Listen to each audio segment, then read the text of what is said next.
Hebreyo 22, 24, 26 hanggang 28. Sa ilalim ng kautusan, halos lahat ng mga bagay ay nililinis ng dugo, at kung walang pagdanak ng dugo ay walang kapatawaran ng mga kasalanan. Si Kristo ay hindi pumasok sa santuario na ginawa ng mga kamay ng tao, na katulad lamang ng mga tunay na bagay, kundi sa mismong langit upang dumulog sa harapan ng Diyos para sa atin.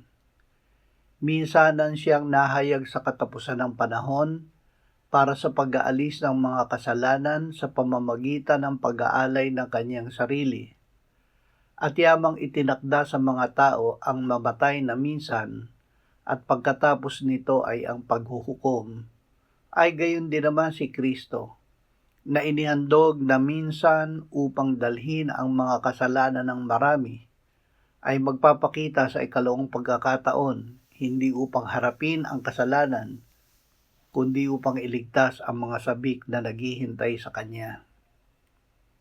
Kapatawaran at paglilinis dahil sa dugo. Ang dugo ni Kristo ang tanging pundasyon upang tayo ay mapatawad at malinis sa lahat ng kasalanan. Nang inialay ng Panginoong Hesus ang kanyang dugo, ito ay ginawa niya ng minsan lang, at iyon ay sapat na. Tayo ay pinatawad dahil sa dugo ni Hesus. Nilinis din ng dugo ni Hesus ang lahat ng mantsa ng kasalanan na nasa atin. Sa ating pamumuhay na nananalig na si Kristo ay namatay para sa ating kasalanan at muling binuhay ng Ama, tayo ay namumuhay sa liwanag gaya ng Diyos na nasa liwanag. Tayo ay may pakikisama sa Diyos at patuloy na nililinis ng dugo ni Jesus sa lahat ng kasalanan. Ipagmuli ang